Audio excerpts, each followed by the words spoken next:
Hi, we're Beth and George and welcome to our Fiat Ducato van tour. This is what we're going to be living in whilst we do our derelict cottage up in Ireland. So come on inside.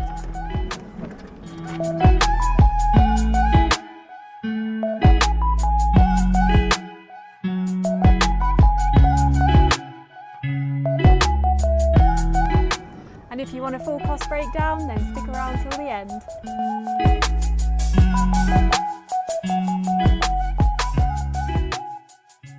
We bought our van back in 2023 and it had 47,000 miles on it, and it was around £12,000 we paid for it. It was a highway maintenance vehicle when we bought it, so it wasn't an empty van that we could just go ahead and start converting. We had to rip it all out.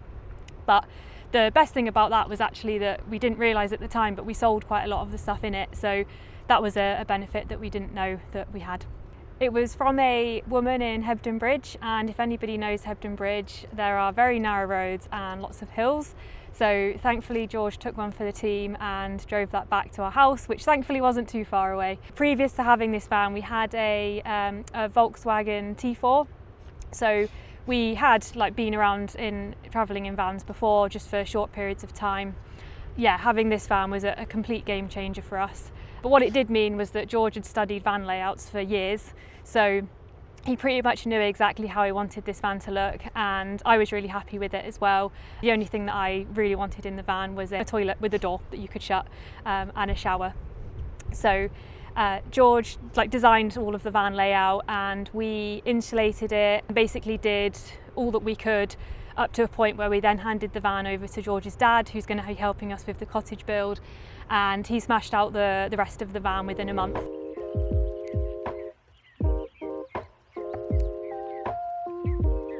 So the van itself is a Fiat Ducato 2015 130 multijet 2.3 diesel, and it's a L3 H2. When we were building the van, I must have had my Need for Speed Most Wanted head on, because I went online on eBay and looked for these sort of alloy wheels, and in hindsight I wish we'd got the swamper black looking ones, because these ones are great but they show up quite a lot of dirt, and we have had a few problems with these where we fitted them without the locating pins on, and that meant that there was a horrible crunching noise when we were in the French Alps. If you do end up buying these on eBay, just make sure that you take those locating pins out and it'll save you a lot of hassle. Behind this chair, the driver's chair, we put a hanger up there just to put some coats in and stuff, and then we've got some things like the warning triangle for when you're driving in Europe, and some walking poles. And then this cupboard, this little drawer down here, is Bruce's little box, so it's got things like poo bags, foam rolling ball and his food bowl. And then we also added this fire blanket and then a little fire extinguisher down there just in case anything would happen in the van. This bit here, if you notice, it's actually slanting backwards, and the reason for that is when we fitted this chair, we basically built this first and then didn't double check about the position of the driving seat. We had to go back to my dad and ask, can he edit this so that it goes in a bit, so that the chair can actually go a bit further back, because my legs were too long. That's why it looks like that. And then also we've got the front cab camera here, so that just keeps an eye on things. It has an alarm on if anyone were to break in. And then I got these as a present off Tom, so thanks Tom. They're just some Manchester City beer mats that are put up there, and they've got pride and place in the front of the van. Welcome to this side of the van. Oh no, it's leaking! We've got a leak! Just on the outside of this side of the van, we've got the water inlet, so that's a 66 litre freshwater tank, and we've also got a 45 underslung waste tank, so they're both underslung. This bit is a outdoor shower, which is brilliant for after you've had a surf, or if Bruce rolls in anything disgusting on the beach, we can just shower him down and rinse him off after that. And then this is just the outlet for the Truma boiler, water boiler and heater. We've also got this 240 volt hookup.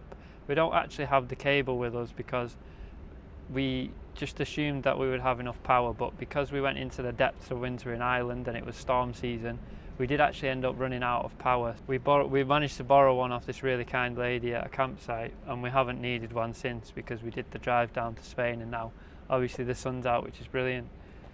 These things here are our steps, so we wanted to get a ladder, but I was just a bit concerned about how a ladder hanging off with the width of the vehicle, I didn't want to snag it on anything. We went for these things which are actually steps off a boating website. So there's actually a metal strut there or beam, and that's what they're screwed into. These don't move at all. So if you're looking for a space-saving ladder and you're as nimble as me, then this might be your option. Loads of people gave me shit on Facebook about it, saying, oh, it won't pass the MOT, what about if you kill a child, and all this sort of rubbish. But they do fold in, and it's been through many MOTs and there's been absolutely no problem. Up on the roof we've got two 175 watt solar panels, and they are mounted onto a Fiamma roof rack. The surfboards go down the right hand side, and we've just strapped them up. You can see on the left of the front fan there's also that little fan that's in the bathroom as well. This is the back of our van. We have sticker bombed it slightly. We did have a spare wheel carrier here and also a box that was a breathing apparatus box that we just turned into storage for wetsuits, and then we moved them in the van. We took it off. The first reason was probably more on the weight saving side, but the second reason, which is my favourite, is these windows. We went just over a year where we didn't have these windows, and it has made such a difference, especially when the days were getting shorter and it was a lot darker. It just felt like the whole day was dark. So with these, it's made such a difference. And Bruce also really loves to stare out of them as well. And over to my favourite part of the van. So this I actually got done as a 30th birthday present for myself. And this is done by a friend, Luke Crump. We met him at Vegan Camp Out a few years ago. And yeah, he created this absolute masterpiece, which basically shows my life in a snapshot at the age of 30. So it's really nice because being on the road, meeting people, you know, explaining your story all the time is quite a lot. But then when somebody comes along and kind of gets to see a snapshot of you, it really helps you connect to people. And we've met a lot of people from them coming up saying like, oh my gosh, what is this? So yeah, we absolutely love it. And it also means that you can't see in, but we can see out. So it's really, really great for privacy. And yeah, we've got it on the other side as well. So yeah, it's a feature that we really love. We also have this dog gate, which is a company called Dog Gate, and it's brilliant for when we need to keep Bruce inside of the van and he's off the lead, but we want the air and the nice view out of the side door. He has unfortunately got out of it twice when he's seen a squirrel. He pushed it so hard that these bottom metal bits bent back. Luckily he came back and the squirrel was unharmed, but it is just really good for when you want that outside view, but you want to keep Bruce inside. We went with the acoustic paneling on this bit, and then my dad also made a feature out of this floating cupboard for us, and then we've also got it on the outside of the shower there. This bit here, we actually changed it. We used to have solid oak worktops, and because of the weight of the van, we did actually have to change it. We went with this melamine, I think it's melamine, coated top plywood. It is great, but it's got a few dents in it and scratches, but it does the job, and it's lightweight, which is what we need. This is the cab area from the other side. We did actually fit a swivel seat after we built the van because we realised how much it opens up the space. These here are fabric that is the same as the seats at the back, so our girl Jane made us these blackout curtains, and they work brilliantly for when we want to pretend there's no one here. So we just close those and make it so that there's no gaps in there, and it also does a really good job of blocking the air in the cab because it gets quite cold in here at night, and also it gets quite hot in the day. It does a good job of that. And we also have a water pipe in the back, but then I realised that I kept having to go around the back, open the doors, open the drawer and things like that. So we realised that that space there is pretty much dead space, because when we're driving we actually have our recycling box here in the middle, and then Bruce sits on that top of that in his bed. So I realised that's a bit of dead space, so it's easy access for when we want to fill up. And if you don't have it, this thing here is just amazing. All it is, I got it from like a little Chinese shop, and it's just a pipe fitting, a hose pipe fitting that you can basically push. Because it's rubber there, it stretches a little bit and you can tighten it yourself, and I can push it onto any fitting pretty much, even if there's no screw fitting, and then fill up with water. So it's been an absolute lifesaver, that.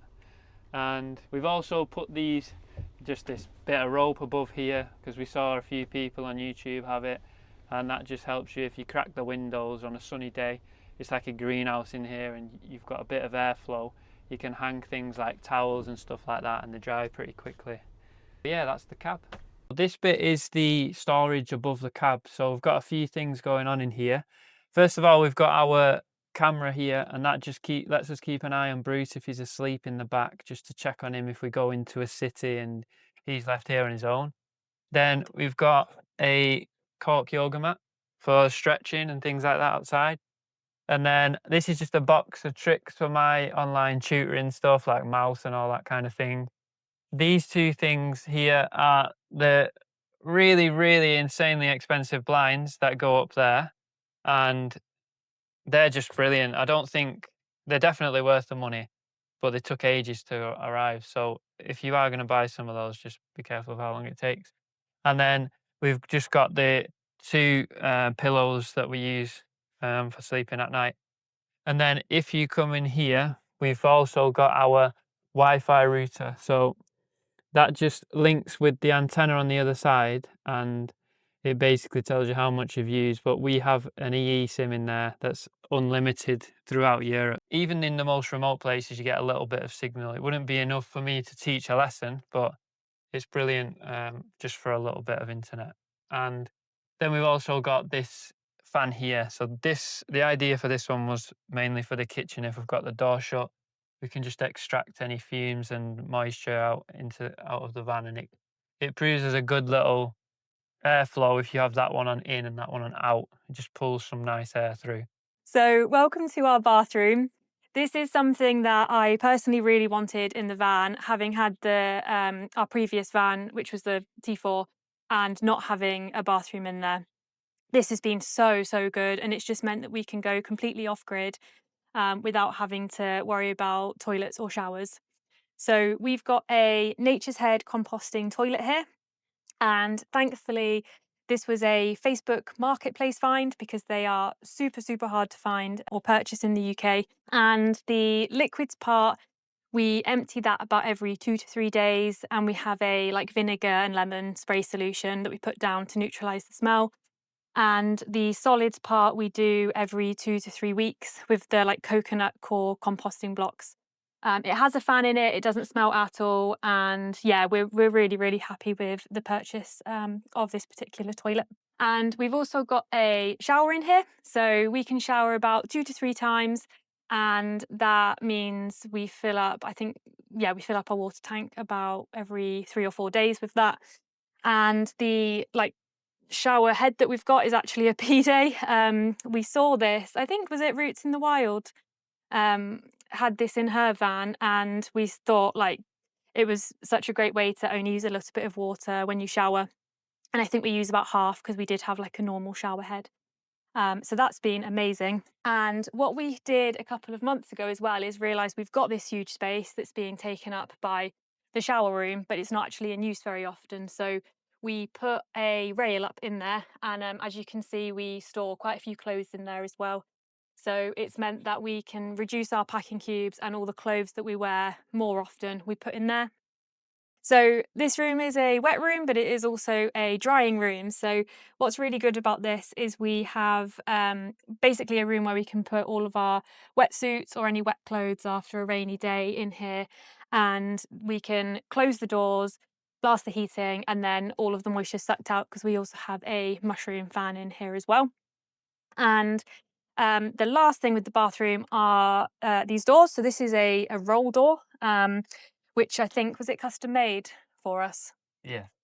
So it's custom made to fit this specific dimension of this door, because there's no point having a beautiful bathroom without actually being able to shut the door.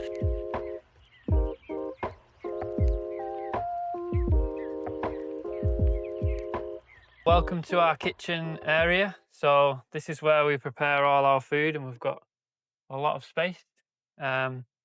This is a 2-ring hob burner from Thetford, and this is our little coffee pot that we use to make our coffees. And then we've just got a little thing from IKEA that just holds like the money tree, our coffee grinder, some placemats, and then just like a bits and bobs glass jar thing with running watches and things like that in it. If we go underneath, this is basically, you could call it a pantry, if that's what it is, kind of thing. So we've got all our cutlery in this section, and then basically just herbs, spices, pretty much a bit of everything. So when we're using this kitchen area, this is our go-to drawer for things that we need. And then underneath that we've got this Alpicool fridge. So we did used to have like a huge chest drawer, a Dometic one, and it pulled out into this space. We'll try and put a photo up for you so you can see what that was like. But with it being such a small space, when you opened the fridge, it just took up all this room and you couldn't walk through, and it just felt a bit closed in. So we did end up swapping it for this Alpicool one. It's great, but we have noticed that it draws a little bit more power than the Dometic one, and it does make some strange noises in the night especially, but I think we've got used to those now because we're sleeping pretty well. And that opened up this space here, so there's actually 6 of these, so it goes back to there as well. So we've got 2 rows of them, and that's just full of things like workout stuff, tea, smoothie stuff, some books, some drawing things and things like that. And then we store our chopping boards just down the side there. And that works really well for the space. So it's a 55 litre fridge, I believe, and the other one was a 70 litre fridge, but we've been absolutely fine since we've changed it, and it's got a little freezer compartment at the top as well, which is brilliant. Turns out we forgot to record the cupboard underneath the hob, so this is where we put all of our things for cooking, some packing cubes, and you can see our bin here as well. And we've also got an air fryer which is 900 watts. It's tiny, but it's perfect for us.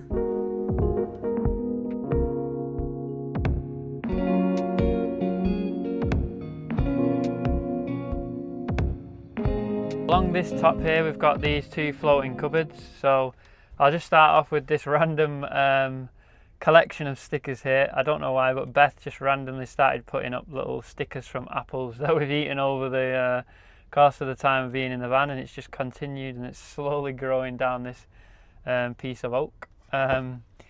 All these pieces of oak here, they were all reclaimed from my dad. He bought like a massive job lot of solid oak pieces, and he planed some of it up, and he's used it throughout the van, that you'll see, just like this bit up here with the LED light. We also have an LED light underneath this bit, which is the same on the other side, just so that it's not as intense as the main one, and it's like nice downlighting if you're cooking or preparing food.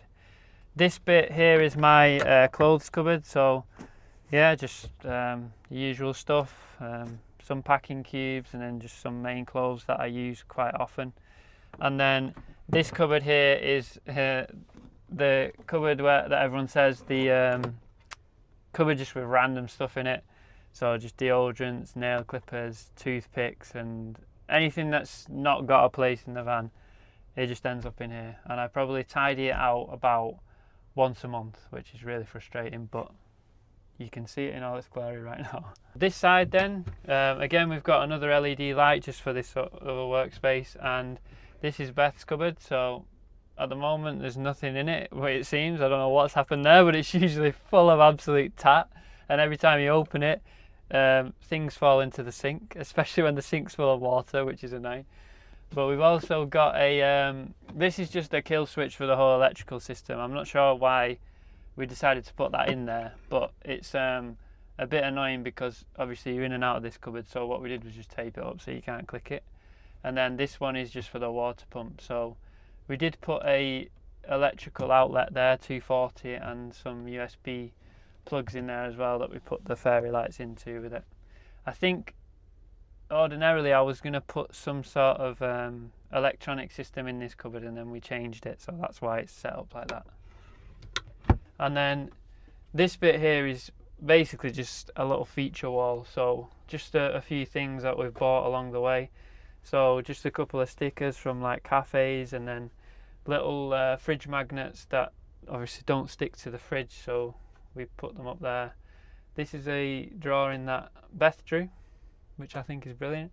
And then this is a piece of art that we bought in Annecy. So It's meant to be the lake in Annecy with a really beautiful sky going on. And then we've also got our carbon monoxide monitor there, so that keeps us safe. This is the sink area, and we've got, as you can see, a sink, and then this is our drying rack. So we just picked this up from IKEA, and it works great for us. We've got some hooks here that we've got for drying herbs, and these tiles here, a lot of people think that they're actual tiles, but they're actually just the stick-on ones. So we did have the backing that we've got in the bathroom, but just to make it a little bit different and kind of separate the bathroom area from the kitchen, we stuck these on. And then underneath the sink, this is, well, the primary use of this area isn't just for snacks, but it is for our Truma heater. That takes up the bulk of that down there. And then as the van is quite a small space, we've kind of found all the nooks and crannies to store everything else. So we do have a few snacks down there, binoculars, and then the dustpan and brush. And then up here is where we store, so half of this is like electronics, so laptops and things. And then the other half is cleaning, because, I don't know, everybody seems to have a under sink cleaning cupboard. So that's ours. Underneath this sink cupboard as well, we also have a whale water pump. We used to have a Sureflow one, but it died within like 6 months. And then we got this whale one, which was meant to be an upgrade, and it lasted about a year. And then we had to buy a service kit, which is basically a new bottom bit. So we've done that a couple of months ago, and it's working perfectly now, but it was quite expensive. We also have a wastewater pump as well. So it's a whale gulper, so the same brand, but it's like a macerator one. So it churns up all the stuff that's in the water and then pushes it all into our waste tank. This bit is basically our control panel for the van. So my dad made it out of birch face ply so that it follows the theme of the van. And then we've got this partition of just oak slats that just gives a bit of a divide from the kitchen area to the seating and bed area. So we've got the standard Victron Energy, can't remember what it's called, but I'll put it on the screen if I can. And it's just basically gives you an overview of everything in the van. So your water tanks, gas tanks, and the battery, and what you're pulling and what you're using and things like that. And it's a really nice interface. You can swap between levels. So it's got humidity, temperature, things like that. And then this bit is the Truma heater and boiler control panel. So you can use this to turn the heating on for the air, which has 2 outlets underneath us and in the bathroom. And then we've also got the water heater as well. So this is the gas one. So it's not the diesel one, which is fine. If we use the heating, it does drain it quite quickly, but most of the time we're using it on just heating up the water. That'll be a different case in Ireland, so we'll have to get creative with that. But the good thing is you can actually change the setting so that instead of just gas, it can be a mixed, so gas and electric, and that means that it's a lot more efficient. So we'll probably end up doing that and plugging it into a generator overnight, just so that we keep the temperature nice and warm in here. And then we've got the classic max air fan control for the fan up there, and that just does a brilliant job at keeping us cool in the night. So the only other 2 things up here are the temperature sensor, and then what's that? Anyway, I'll figure that out at some point. And yeah, we've just got a nice little salamander here that just hangs out on the wall.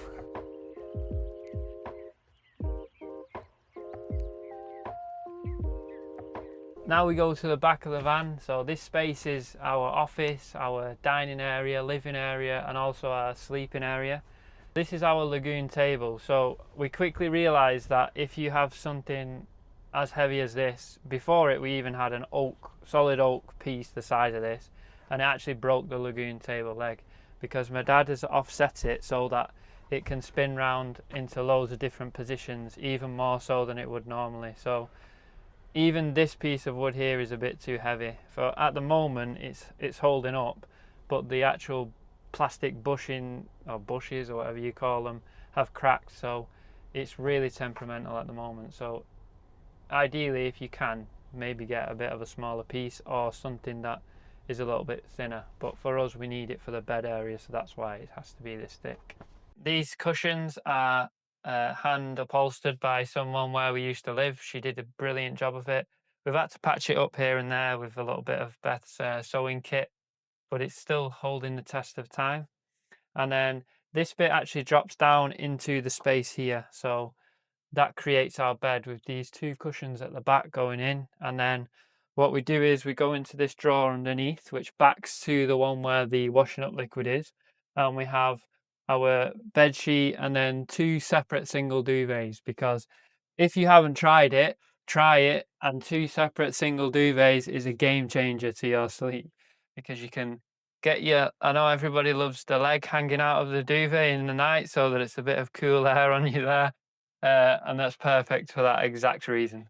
So this bit here is just an entranceway into the electrics cupboard. So we keep Bruce's food there, so quick access, and then the Hoover stays down there as well. If we had any problems with the electrical system, then we can get to it from there. And these underneath here, we also have some cupboard tops, or whatever you want to call, like lids that lift up, and we can access it from the top as well with the battery in that far corner.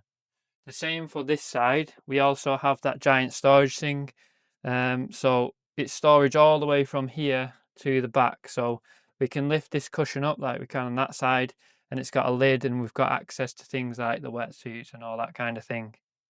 We have a power outlet here for our laptops, and then also a USB power outlet there. And then we did actually put this on here, which was an extension of the dog gate, just to keep Bruce down there, because when he broke his toe, he had a giant cast on it. And we wanted to keep him in his bed, so we didn't want him to make this giant jump up to the bed. But now that's healed, he sleeps here. I hate it, Beth loves it. So single duvets again. He sleeps under Beth's single duvet, and I have mine all to myself.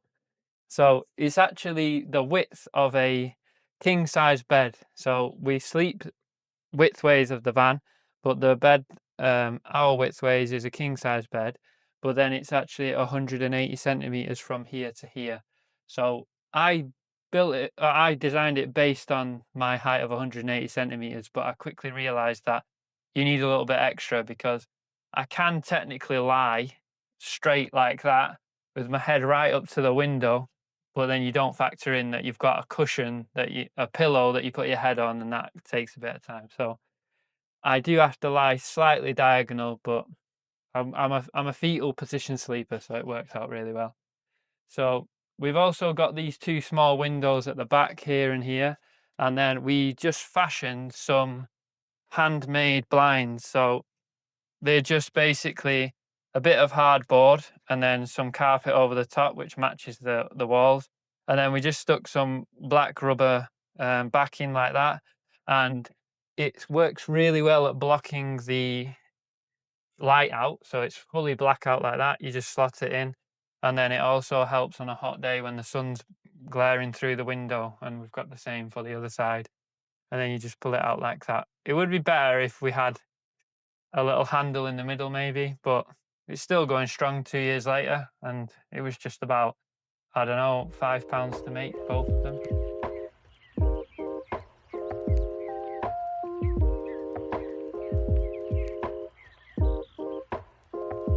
This is our garage space, if you can call it that. So down here we've got all the electrical stuff. So at the back there we've got a 1200 watt inverter charger. We've got the standard MPPT, and then we've got the Orion XS 50 amp DC to DC charger, and then the rest of it is like fuse board and things like that. This bit here is our air suspension, so that just helps us pump it up and down if we need to. I just set it at the same thing, and that just deals with the amount of weight that we've got in the back of the van. You will notice that these doors are missing, and there's a reason for that, because when we first built it, as beautiful as they were made, we actually were a little bit overweight, so we were trying to save weight where we could, and we realized that these doors, we didn't use them as much anyway, so it was easy just to get rid of them. This is where we store our outdoor shower, so we just pull it out there and go around to use it like you've seen, and then there's just a couple more fuse boxes there as well. In this bit, I try and keep it as little as possible because I don't want too much interfering with the electronic side of things. So we've just got some litter pickers, the thing to carry the bag for litter picking, and then just an air pressure thing and just some running shoes and things like that. This box here, or this drawer, sorry, is just a bits and bobs drawer. So we've got things like our eco refill, washing up liquid, just some books, some crafts things, and then this is the vinegar solution that we use to spray our toilet after we've used it. And then over here we've got the blinds just for these back windows here. And this was just a little drawer or shelf, sorry, that we got in the kids section of IKEA. This top drawer is actually our laundry chute, so you can access that from the inside, so we don't have to come out and put them in. And it's brilliant because then all we have to do is open this and the bag is ready to go, and we just take it to the laundry and do our washing and then put it back in here. So it's just a little easy solution for somewhere for our dirty clothes to go. Now to the most important part of the build is the cost. So we bought the van for £12,500, and that might seem a bit expensive, but we wanted the security of the low mileage, and the person that we were buying it off we really trusted, so we thought we'd just go for it anyway. And the price of the conversion itself was around £20,000. That doesn't include the labour that we paid my dad, so that will depend on who you can find to do it or if you're doing it yourself. So £20,000 for the conversion might seem really expensive, but we had about 2 months to get this done by, and if we didn't have that strict time frame, we would have looked around for things secondhand maybe and done it a little bit differently. But I think in the back of our minds we had that we're going to live in this van and we're going to end up selling our house, and £32,000 is nothing compared to the price of a house. So we wanted to do it a no expenses spared route. So if you want a cost breakdown of all the items that we bought, I can put that in the link in the description. It will include different phases of what we did first, and the order of things, and then links to different items. Some of these might be out of date because we did do it 2 years ago, but hopefully it's useful to some people. Thanks for watching our van tour. Hopefully it will keep us warm and dry whilst converting our derelict cottage in Ireland. And if you want to follow along with all of that, then please like and subscribe. Bye. Bye. Woo!